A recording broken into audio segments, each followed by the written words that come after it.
Toss aside the touchy-feely notions of love in business and recognize the real power it holds.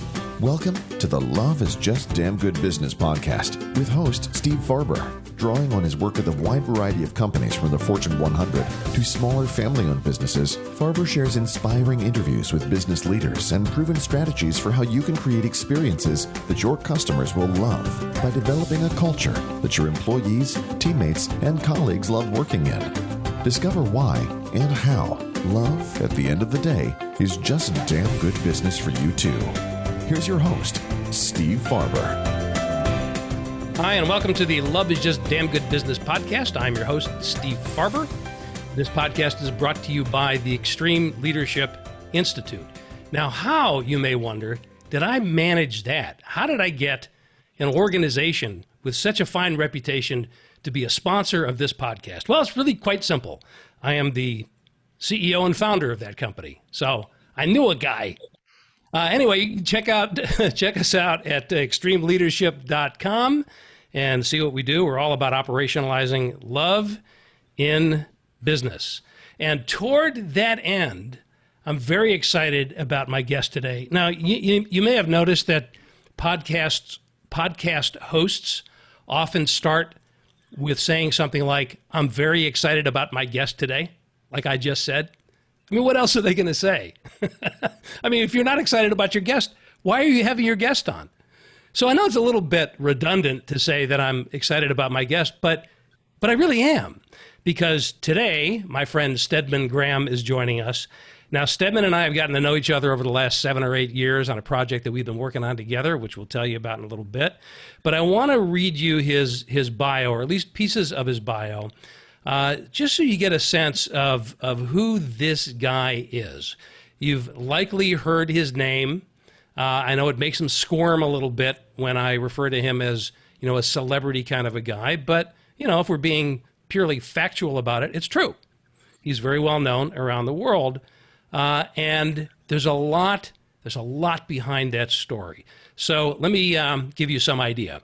Stedman has written 12 books, including 2 New York Times bestsellers and 1 Wall Street Journal bestseller. He's a businessman, he's an educator, he's a speaker. He lectures and conducts training programs for corporations, for educational organizations all around the world on the topic of identity leadership, which we're going to explore today, which is based on the philosophy that one cannot lead anyone else until you lead yourself first. And he's taught this and shared this message not only around the U.S., but all around the world, the Netherlands, Germany, China, Canada, the U.K., Bermuda, South Africa. He's been, if you've thought of it, he's likely been there. He has a 9-step process, which is really based on the principle, this is really profound, based on the principle that it doesn't matter how the world defines you. It only matters how you define yourself. He has been a distinguished visiting professor at colleges and universities all around the country. He's a former adjunct professor at the Northwestern Kellogg School of Business, where he taught the course, The Dynamics of Leadership. He's got all kinds of corporate clients, including Gulfstream, Microsoft, Deloitte, Wells Fargo, General Dynamics, all across the board. He's originally from Whitesboro, New Jersey, and he's been dedicated to youth, and he's been dedicated to the community, he's been dedicated to education for a long time. In fact, one of his New York Times bestsellers is called Teens Can Make It Happen, and it's become a program that's used in lots of middle schools and high schools around the U.S. and around the world. And he's with that dedication to community development. He's the founder of the Concerned Citizens of Whitesboro, where he hails from, and the Concerned Citizens of Lake Waccamaw, North Carolina. Did I say that right? Waccamaw, yeah, you got it. Okay. And he's also the co-founder of the Community Alliance for Youth Success, CAYS for short, which is where Stedman and I met. I'm on the steering committee of that organization that Stedman co-founded with our friend Bobby DePorter, which is all about helping people to understand that the success of our youth really is something that we're responsible for as community members. And we're really all about helping kids to discover their purpose and through that process become more successful in their lives. Stedman was in the Army. He was a professional basketball player in the European League. He's got a BA in social work. He's got a master's degree in education. He has 3 honorary doctorates, and he has served on several boards and received a whole bunch of awards, and that rhymes. So that's a good place to... So the interview is now over. That's what you're telling me. Over. Thank you for joining us and sitting there and smiling while I introduce people to you. No, man, I'm really glad that you're here, and I'm honored and thrilled that we're going to have a really great conversation. Yeah, sounds good. Yeah, Steve, it's a pleasure knowing you, and you've been on the steering committee steering us to success with K's over the last, what? You've been there 6 years or 8 years or what? Yeah, it's probably 7 or 8. Yeah. So we appreciate you, and everybody has so much respect for you and what you do. And I'm so happy about your book. You know, you sent me some pictures, your book and my book, right next to each other in the bookstore, which is fantastic. So I appreciate what you do. And I especially appreciate the fact that you understand the value of love and how important that is in every part of your life, but how important it is in business is an understatement. It's everything, because business is about relationships. It's about how you make other people feel. And people give you business. You don't get business just because you build a company. You get business because people like you. Right. And they care for you. And so thank you for all that you contribute to K's and your work and to your clients and the people all around the world that you travel to and speak to. Well, thank you. So now that we're done with the Mutual Admiration Society. Got it. No, I appreciate that very much, man. I want to dive right into this, which is the core of your work, this idea of identity leadership. You can't. There's a couple of parallel thoughts here. You can't lead anybody until you lead yourself first, and you shouldn't let the world define you. You need to define yourself. It's not about what the world says you are or who the world says you are. So can you tell us a little bit about how you came to be so passionate about this idea? Well, I've been passionate most of my life because I was looking for freedom for myself or equality. And I didn't know what that looked like. I didn't know how to find that, but I was on search for it because I grew up kind of in the 60s. And I grew up where, I always felt like I couldn't make it because of the color of my skin. I bought into that program. I was a part of the caste system. I'm defined by race. I have two mentally retarded brothers I grew up with and had to take care of, special needs brothers. And I grew low self-esteem, a lack of confidence in myself about that family situation. And so I was, I live in this town called Whitesboro, which you introduced, which I appreciate very much because it's dear to my heart. And they always used to say, nothing ever good comes out of Whitesboro. And we had a lot of good that came out of Whitesboro, but you're in an all black town surrounded by White County, founded by George H. White, who was a former congressman during Reconstruction and also a family member. When you are in a town like that and you're surrounded by White County and all you hear is nothing ever good comes out of Whitesboro, you're looking to try to prove yourself. So all my life, I was trying to prove myself that I was just as good as anybody else. And luckily, I had basketball as a way to do that. So basketball helped me define my existence based on something that I could really do well, if you let me tell it. So that was kind of my way out. It was the foundation for, raising my self-esteem and becoming more confident. And I utilized that to get an education, which helped me a lot. And then later on in life, I discovered knowledge and information and education. I said, oh my goodness, this is it. if you get this, if you understand how to take information and education and make it relevant to your development so you can empower yourself, that's about as close to freedom and equality as you can get. So let me just interject a question here. So I'm imagining you're growing up in this community, and the community's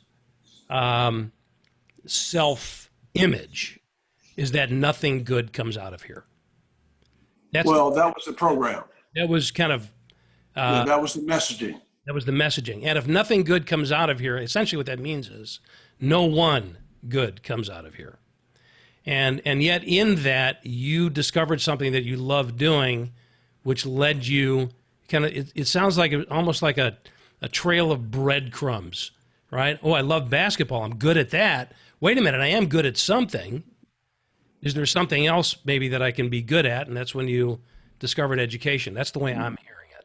Yeah, when you're defined by that, luckily I was in an all-black town because they always made us work harder. They told us you had to be twice as good because you had to deal with all of this, the negative stuff. And so they groomed us to be good at everything we did. And when we went up to the white school, basically we had to compete, and all of us competed very well because we were prepared. Success is when preparation meets opportunity. And all they did was prepare us. So I had at least that as the foundation for drive, willpower, determination. You're not going to tell me what I can't do, that kind of thing. So, but I had a lot of anger that came with that, and a lot of rage that came with that, which can be self-destructive. So for me, it's a process of learning how to unleash the rage, unpeel the onion, get down to the core of who you are, find out how to redefine your own existence. And that's where identity leadership comes in and the books come in and all of that. I'm living this, brother. This is real. This is this is not a fake life. Right. And I'm writing about it. And I'm trying to teach other people the process of how to do it. Not an academic theory that you developed. Not an academic theory. You talk to the real McCoy right here, the real deal. Right. Now, it's interesting, knowing you, and anybody who knows you, anybody who's met you for even more than 30 seconds, would have a really hard time taking your demeanor, your personality, and reconciling that with anything accustomed to rage. How did that look different? Did it show up differently in your life earlier on when you were first dealing with that? Well, it's such as you're not. I mean, I can. I'm a nice guy. I know how to act. I'm not hitting people over the head. I'm not hurting anybody, anything like that. I just had so much internal rage, the intensity, and not knowing how to channel that. Not knowing how to use that as a way to empower yourself. So it was more self-destructive within. So your focus and the foundation of your existence is negative, which means that, man, every time you get comfortable, that storyboard is going over, it's in your head going around and around and around, and you're looking at the glass half empty as opposed to half full. It's your perspective. So how can you create anything successful if the foundation of your existence is negative and your perspective is negative? So it's impossible. Right. Because the law of attraction, as you know, based on your teachings, this, whatever you put out, you get back. So I'm putting out negative energy and mentally and internally. I'm cool, but the energy is wrong. Right. So until I was able to understand how to transform the energy, consistently, my life would never change. When I learned how to do that, transform my life means transforming the way you feel and think about yourself. How long does that take, Steve Farber? I'm still working on it.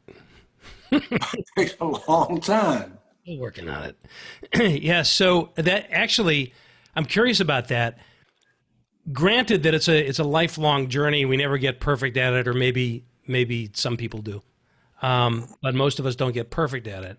But for you, when you had that aha, that realization, was it a gradual journey, or was there a moment where the light bulb went off and you said to yourself, "This energy that I'm creating internally is going to keep me from being successful"?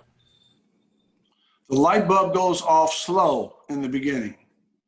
It's a dimmer switch. Yeah. It's, and so when you begin to start to build something for once in your life, when you begin to turn the brain on and start thinking, start processing, start reading, and you understand the value of information and knowledge, be ye transformed by the renewal of your mind. When you start to realize, oh, it's about your thinking. You have to move from a fixed mindset to a growth mindset. When? If you want to improve quickly, you do it every day. You read every day, you learn every day. You have you have to, of course, you have to know who you are so you can source information, which is why the identity leadership is identity leadership, because identity is the foundation for learning, developing, building, creating, and designing your own future. And without it, you're just doing the same thing over and over every day. You're not, every single day. You're not going anywhere. You can't. It's impossible. You have an educational system that is designed to basically teach you how to memorize and take tests, repeat the information back, you label with a grade, and 2 weeks later you forget the information. So you're not a thinker, a learner, or a developer. And as long as you're not, you're pretty much stuck, which is why we are in survival mode. We're struggling all the time, and why 6 or 7 billion people in the world are pretty much followers. So then are you saying that the followers, by definition, are people that haven't put the attention on learning about themselves, on knowing who they are as individuals first? Man, you're a genius. You are a genius, brother. No question about it. If you get that, just that. If you say, Steve, work on yourself. Wendy, work on yourself. Bobby, work on yourself. Just work on yourself. Sparky, work on yourself. So it is understanding how to actually work on yourself. What would be the how-to for that? How do you actually work on yourself, Steve? What's that look like? Yeah. I'm not asking you that question. I'm not asking you to answer that question. I'm just saying that is the question for all of us. How do you do that? Where are you going with yourself? How are you going to get there? What's that look like? Can you frame it? Can you structure it? Can you see it? Do you actually believe it?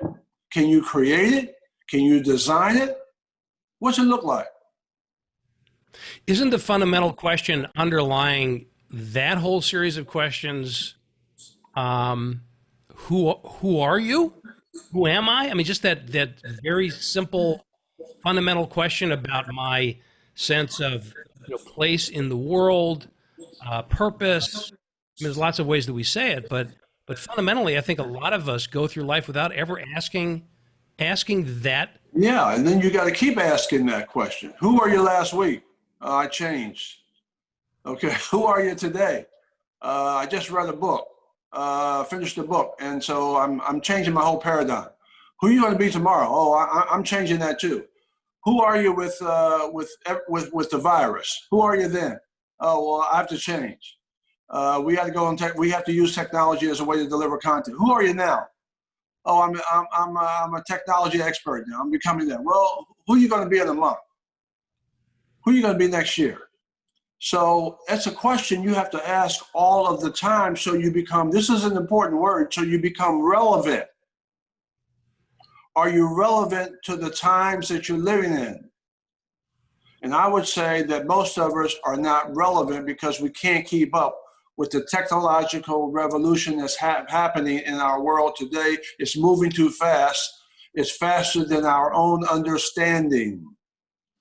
And our understanding has to start with what you just talked about, which is self-development, self-improvement, self-actualization, and self-mastery to keep up, because school is not good enough. Don't come showing me your degree and where you went to school, because now you have to redefine yourself. It's worth about 50 cents today. So what? I'm not going to show you my degree. What should I show you? No. Show me who you are. Show me what you're passionate about. Show me your skills. Show me your expertise. Show me what you are an authority in. Show me how you make money. Show me your ideas. Show me where you're going to be in a year. Show me your vision. Show me your plan. Show me something that's actionable. Show me something that's relevant to scalability. Show me something that has a message that's relevant to social media. Show me how to use social media. Show me your distribution network. Show me your team. What's your team look like? Show me your product. Show me your services. Show me how you're going to sustain yourself. Show me your annuities. Show me your business model. Show me your friends. Wow. That's a lot to work on. And if you're in business, and all, by the way, all absolutely, beautifully said and accurate. And then the degrees are almost like you're supposed to have, Steve Farber, you're supposed to have a degree. Yeah. You're supposed to learn how to read. You're supposed to learn how to count. You're supposed to understand common sense. What we're talking about, the extra stuff, man, that separates you from what? The 99%. We're talking about the 1%, brother. Right. Who does what? Who can outdistance anybody else because they understand all the things I just talked about.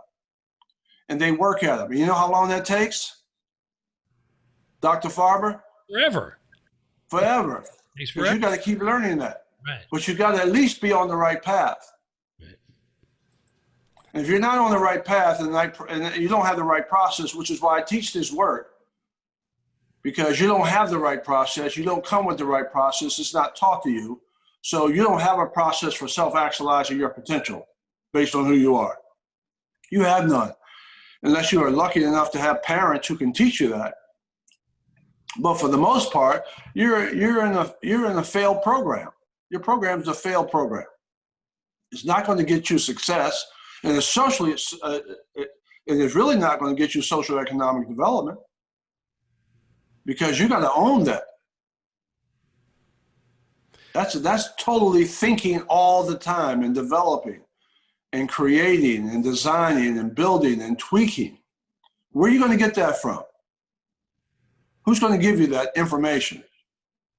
And you've been through this, Steve. Meetings after meetings after meetings after meetings after meetings. To figure out what?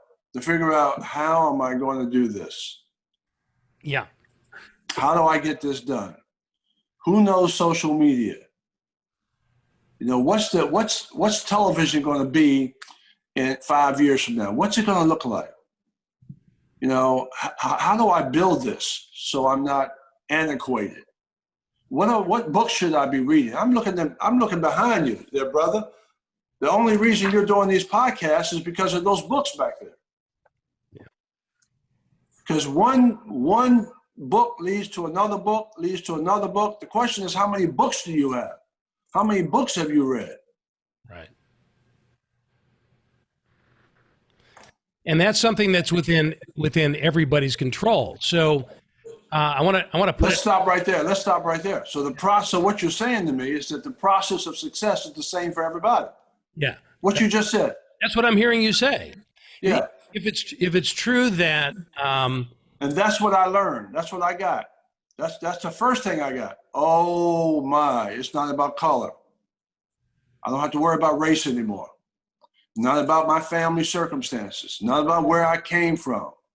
It's understanding that the process of success is the same for everybody. Son, get to work.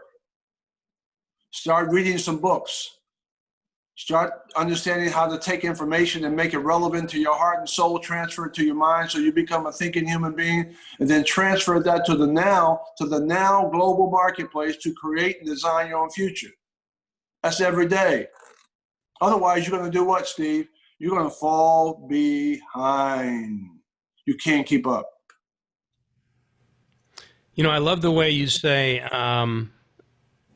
that it doesn't matter how the world defines you, it only matters how you define yourself. And I know because, you know, you and I have spoken together on, you know, in a couple of different venues and all of that. And I've heard you give many presentations over the years. And there's this one line that I've heard you say several times, which I think is really important, and it's important for people to understand in their own context as well. I'm going to paraphrase you, if I could be so presumptuous. You say something like, "I know what you were thinking when you were driving over here this morning. You were thinking, I'm going to see Oprah's man." And then you follow it up with, I've heard you say it a couple of different ways. Complete that sentence for us. Well, you know, it really isn't how the world defines me, it's how I define myself that only matters. I mean, people do that. First of all, what it takes to be Oprah's man. Man, that's not an easy thing to do, okay? That's not an easy thing every day. That's like, man, you're measuring up to, and you're trying to be yourself in the world that she lives in. I mean, I'm fortunate to be able to be part of that world, you know, in her life, personal life. But if I didn't have my own work, if I didn't have my own purpose, if I didn't have my own identity, and you're trying to, you know, be in that world and trying to find validation in that world, in the women's marketplace and the women's empowerment zone, man, you better look the other way. You're not going to make it. So when I talk about being able to define myself, I live that. Yeah. You know, and I also say, don't ever let anybody else define you, because whoever defines you will always define you as less than them. So that eliminates the labels. You don't have to worry about the labels. I understand the labels. I understand the racial labels, community labels, the brother labels, the family labels, the relationship labels. I understand that. And the world's going to try to put you in the box and marginalize your existence, right? And, you know, we got a caste system out here. And people who are at the lower level get pushed down to the caste system. And that's where they stay. And if you don't define yourself, if you don't understand how to create your own system for success, you may get stuck in an oppressive system that defines your existence, that affects your social economic development, and marginalizes your family for the rest of your life, you and your family for the rest of your life. Because you can't get above that system that says, you know, you're not good enough. You can't get above that system that says, oh, you're a woman and you live in a man's world. You can't get above that system that says, oh, your mother and father said, son, you're nothing, never going to be anything. You got to get above all of those systems that are in place that are you're constantly hearing, right, that put you in a place where you're not competitive in the marketplace today. So I've been able to create my own system for success. It's a beautiful thing. And that's what I teach. I teach that. And it's a 9-step success process, because I want you to create your own system that you can co-create with the existing system in the world today, which is a beautiful system. It's the American Free Enterprise System, the global marketplace, now technology added onto that. If you take all of that and apply all of those resources to your development, and you begin to empower yourself, and you develop a process of continuous improvement every day, you can be anybody you want to be. And that process for success is the same for everybody. That opportunity is the same for everybody. So I'm thinking about, I'm sorry that took so long to explain. no, not at all. This is great. I'm thinking about kids now because, there's that time in the life of a young person when they're in, middle school, high school, and so much of their identity is wrapped up in how they compare themselves to their peers, and they allow their self-worth to be tied in with other people's perceptions of them. But what I'm hearing you say is that that's the time that it may be the first time that we really experience it. But in some ways, it carries through our entire lives for a lot of people. That it's the kind of person I've always thought about it as somebody who sees a movie but doesn't really know how they feel about it until they read the reviews, right? So what are other people saying before I determine that for myself? So let's talk about the youth among us. I mean, obviously, you and I both have a passion for youth, and you do a lot of work with kids. What's the best piece of advice to give somebody who's right in the throes of that, where they feel like their identity is being tossed around by the winds that are blowing, among their peers and in their school and that their social fabric and all that. Well, the best advice I could give them young people is learn to love yourself.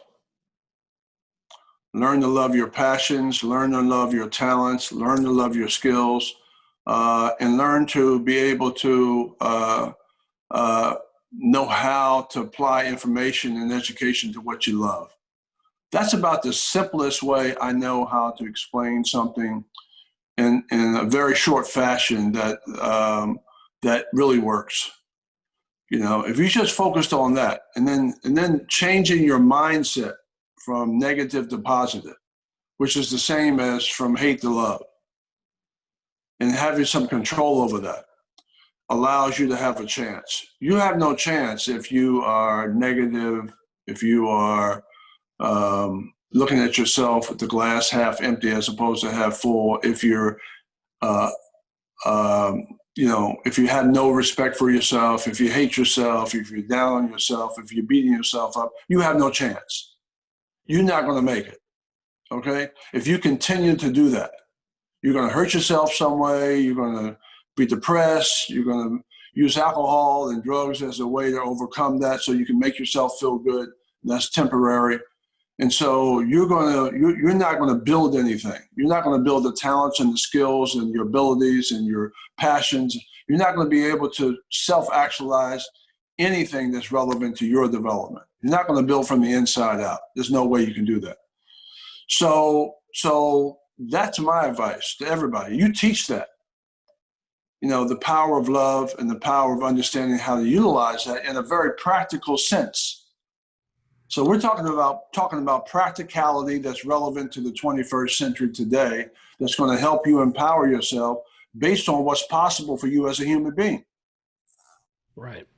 So how do you break that down? What does that look like in the 24 hours that you have every single day, which is what makes us all equal? Everybody has 24 hours. That's another paradigm shift.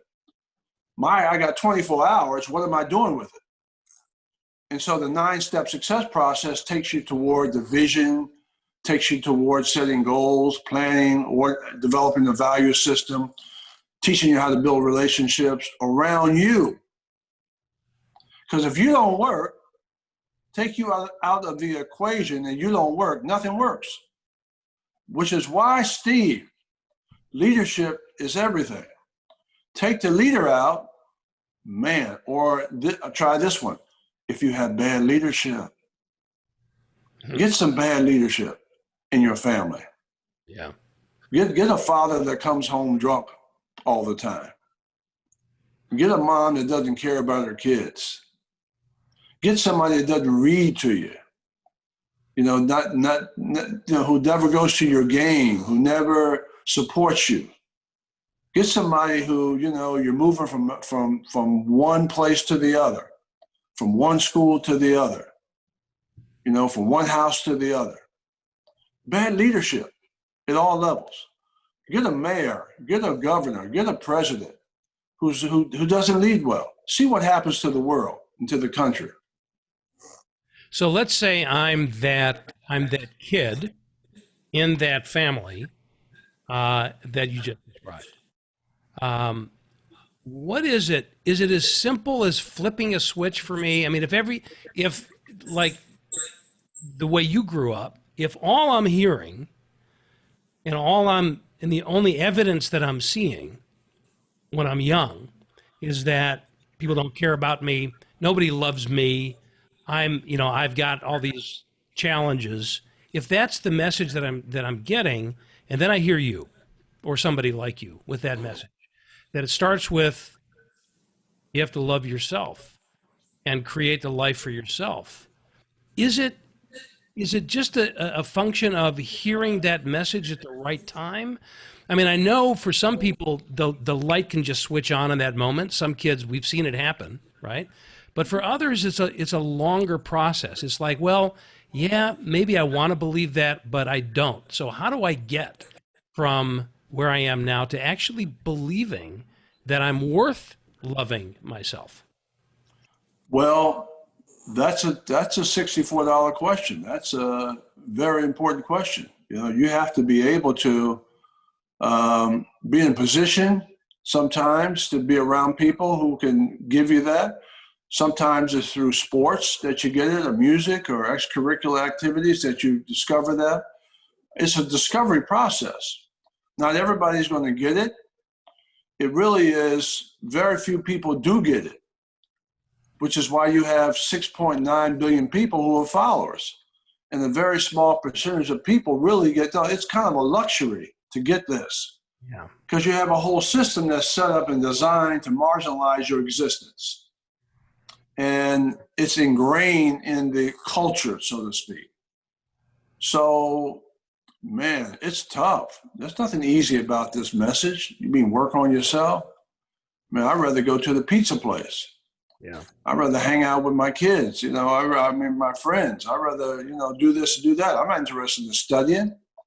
What it takes for somebody to pick up a book and read it and then understand what you just read, how tough is that? Yeah, it's getting tougher, unfortunately. It's getting tougher. And now you're competing with what? The iPhone for people's attention? I mean, even adults, they stay on that iPhone, man. I can see the hours adults are spending on that iPhone. And in some cases, it's got to be, 19 hours, 18 hours, 16 hours a day sometime. So it's crazy. I may be exaggerating that a little bit, but, for some folks, they're on it all of the time. They're either calling somebody or they are, texting somebody or getting text back or whatever. And if you're really busy, if you happen to be a busy person that gets 200 emails a day, man, your whole life is on that iPhone. Talking about what? Doing what? Certainly not working on yourself for the most part, because you don't even have the process right. You don't even have the program right. It's not even helping you develop yourself. It's just external work. And you're just slaving to the information. And I think there's another element to this that I know you deeply believe in because of the work that you do. If we go back to that kid who's in the wrong kind of environment, what we need to do, and by we I mean the capital W we, is do whatever we can to provide a different kind of environment, right? So this idea that behind the Community Alliance for Youth Success, yes, the job of a community to create our youth's success in the future. So it has to do with the relationships that we provide to our kids.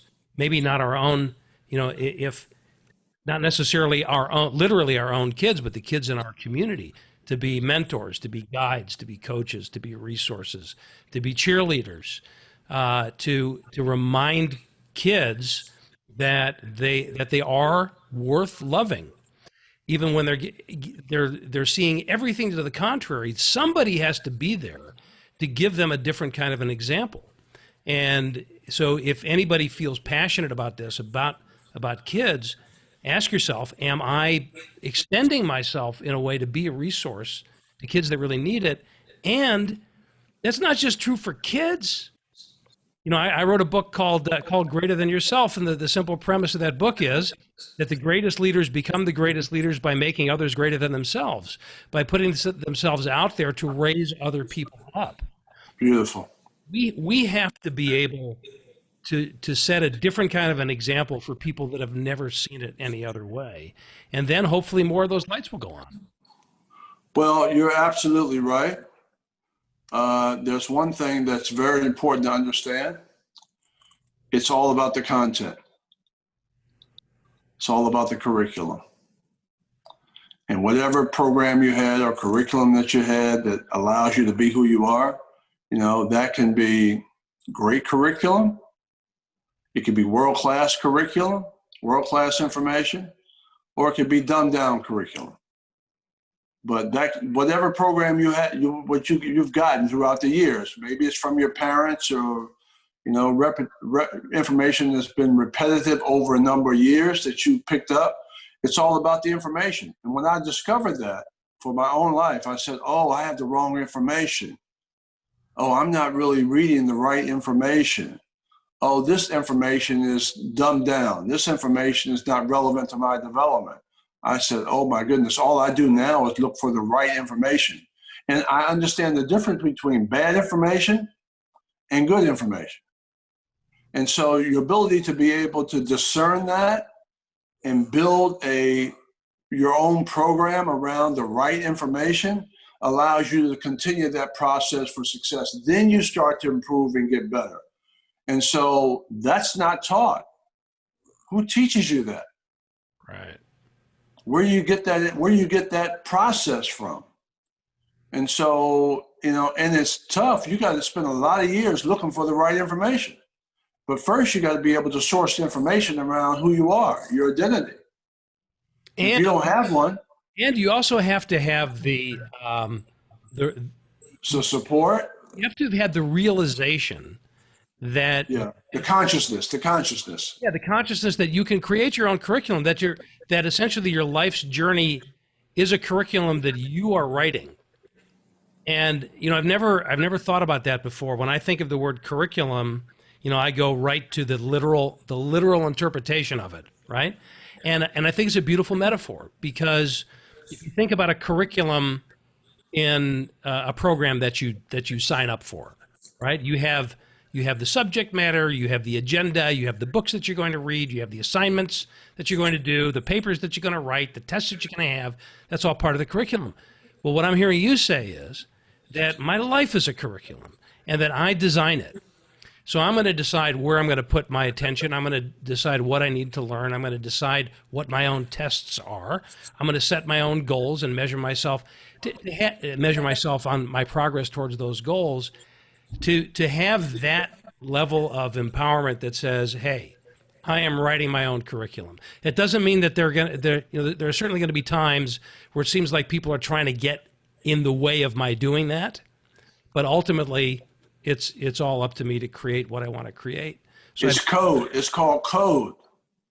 You're writing your own code.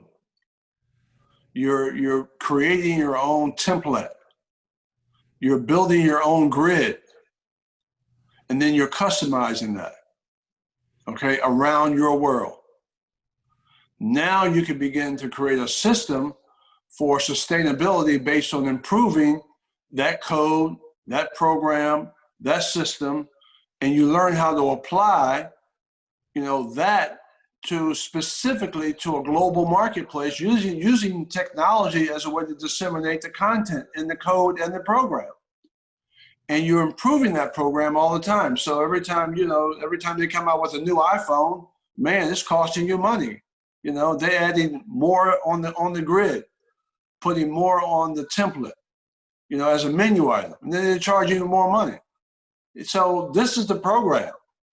So if you see yourself as this, creating your own program, right? Having your own menu item, creating your own design, and then developing a process of improving that so that you become more valuable, right? So you're selling yourself more to the public based on your ability to adapt to where the marketplace is going. You're going to become relevant. And is it safe to say that everybody is already creating their own program? It's already happening. You do, whether you like it or not, you're doing it. The question is it the program that's going to serve you or not? Does it serve you? Is it your voice? Can you speak to it? Can you message it? You know, can you put a message out relevant to that? What are you actually delivering? Is it a weak product? Is it a weak program? Is it a failed program? You know, is it consistent? Is it scalable? Is it a model? What are you creating? So the opportunity is to learn how to design a correct and successful program, you know, so that you can go out and sell millions and millions of these, right, to the public based on having it right. So I'm looking to try to build, and hopefully you're doing the same thing, how to build a successful program around who we are. Right. And how long does that take? And that's what we should all be doing. We all should be doing that. But if you start off with the wrong information, if you start off with the wrong content, if you don't know that, then you end up saying, oh my goodness, I got this degree. I graduated from Harvard, Yale, Princeton. I'm out here and I can't find a job. Well, you have the wrong program today, people. You need something that's relevant to the 21st century. Let me ask you something. What skills do you have? What skills are you creating? Are you relevant to the 21st century? So the virus is here, okay? We're locked down. The question is, what is your program now to become relevant to where the marketplace is going? Are you going to be prepared when this virus is over? I'm working every day to try to do what? To prepare myself so when the virus is over and we're allowed to go into the global marketplace, I'm not behind. Right. And you're doing the same thing. Yeah, that's right. As much as possible. So if you don't have that program, if you don't have some way to use technology as a way to communicate to the world, not only now, Steve, but 3 years, 5 years from now, or for the rest of your life, if you're not using technology as a way to communicate, you're outdated. You're not going to be relevant. So that's a additional menu item we got to add to the existing program of who we are. It's just a menu item. It's just one thing. You've got 50 other things to think about. If you want distribution in the marketplace today, you got to learn social media. If you want to become a brand, you got to be consistent in your messaging.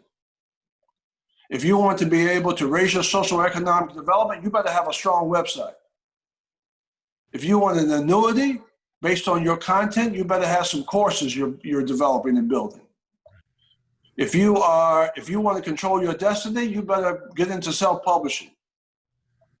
If you want to create a paradigm shift, you got to put all of that together, right? To create a system for operating and becoming relevant to the 21st century, right? And you got to build a team around that. That's called leadership. You got to lead the team. You can't expect somebody else to know that. But what you can do is you can lead other people to it. You can share with other people the ideas, the opportunity, because of what you're doing. You can't be responsible for their learning, but you can be responsible for their direction. Very cool. That's what followers are looking for. They're looking for leaders. Leaders are not looking for followers. They're looking for other leaders. They can't do one thing with a follower. They're looking for other information, other people who are influencers who actually they can learn from. Right. Wow, we covered a lot of ground here, my friend. Thank you. As we bring this in for a landing, I had a couple of questions for you. Because of the circles that you've run in, you've met a lot of people. Did you ever meet any time in your life? Did you ever meet Tina Turner by any chance? Oh, yes. So I sat next to her. But go ahead. Why am I not surprised? I got to say, one of my favorite things is But she's her and Oprah are close friends, so you understand how that works. Yeah. So her famous line from one of her songs, "What's love got to do with it?" So you actually get to put a personal spin on that one from the source of that line. But that's the question I'd like to offer you, based on everything that we talked about here today. What's love got to do with it? You used the word a couple of times. What's your take on that? It's all about love. So the transformation is all love. You want to transform? It's all love. So how you organize that in your life, how you make that practical, as you said, how you begin to focus on your passion with it, your purpose with it, how you begin to organize and imagine what you can do with it, how you begin to micromanage it, how you macro-manage it. There's two. Macro is big picture. How do you utilize, in the global marketplace, and then how you micromanage it in your life every day. So how does it show up? So it's a process. This is a big word also. It's organization. How do you organize love? How do you manifest that? You first have to organize it to manifest it. So you want to organize what it looks like and what it doesn't look like, and have some discernment between the two so you know what you're focused on. So you can expand whatever you're doing. Whatever you focus on expands. So imagine if love is the center and core of your existence, and you build everything from that, and you take all the information and make it relevant to the core of who you are every day. Man, you're going to outdistance 6.9 billion people who are doing what? Nothing. They're not going anywhere. They wake up in the morning, they wash their face, you brush your teeth, to get something to eat, to get the kids out to school, work all day, come home in the afternoon, spend time with the family, watch TV, go to bed, maybe they dream that's Monday. They're not going anywhere. So they repeat that same process over and over, and they're focused on what? Negativity, I can't do this, hate. So you have no competition in the world when you transform your thinking around love and your feelings. It is the greatest gift and the closest thing to freedom, Steve Farber, that I know. Mm. Beautifully said, my friend.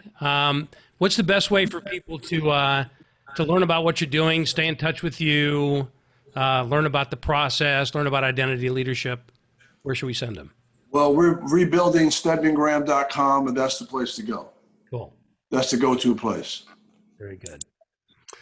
Thank you, my friend, and thank you all for tuning in to another episode of the Love is Just Damn Good Business podcast. Until next time, don't forget to do what you love in the service of people who love what you do. Thank you, my friend. Love you, Steve. Take care. Thank you for listening to another episode of Love is Just Damn Good Business with Steve Farber. Join us again next time, because when customer and employee satisfaction just isn't enough anymore, we are here to back you up with specific ideas to operationalize love to make an enormous difference in your business, personal life, and the world around you. Visit our website at stevefarber.com to leave a review. And don't forget to share the love with your colleagues and friends, because after all, it's just damn good business.